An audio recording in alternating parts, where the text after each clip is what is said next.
ভালো লাগছে? কেটো না করতে থাকো।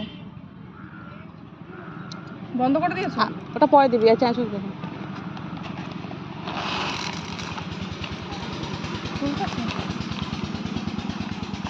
আমাকে একটু নাও। আর ঢেলে দিতে কি করছিস? আমাকে একটু নাও। এই যে আমাদের শীত দেবী মাখছে। মুড়ি মাখাতে এক্সপার্ট গাইস আমি। একজন ভিডিও করছে। মুড়ি মাখাতে কি দিয়েছে এত বড় এটা? মুড়ি মাখায় আমি এক্সপার্ট।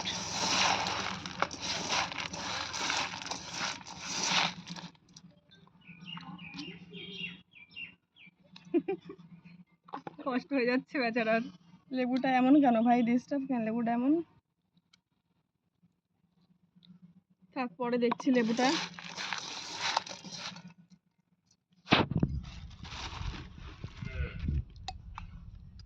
এই দেখো গাইস আমাদের বাড়ির মানে বানানো আমার হাতে স্পেশালি।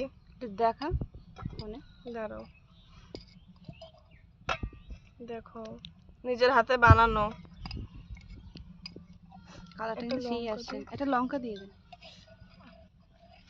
লঙ্কাটা ওঠে না কেন? আর দিলাম না, তেল পরে লাগলে দেবো। লেবুটা দিলে সেন্টটা আসতো। একটু আম দেবো নিচ থেকে তুলে, তাহলে টক টকটা লাগবে। তুই আম দিস না? না বলছি শুধু কিনে আর মুড়িটা দিতে হবে না। করি কখন আসবে? মা কি আর বসে থাকতে ইচ্ছে করে না। খেয়ে নেবো, আমরা খেতে শুরু করবো। সমস্যা হয় না তাই তো। আবার মুড়িটা একজন ঢালো।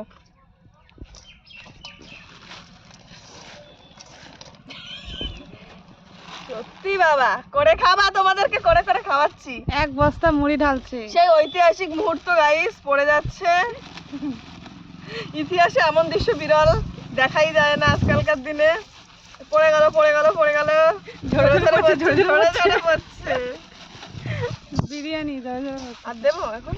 আর একটু দিই। একটু দেন মিশিয়ে না। ঝরে পড়ছে গাইস এখন। এটা বাঁধবো। এই মাখাটা তো এটাই তো স্পেশাল।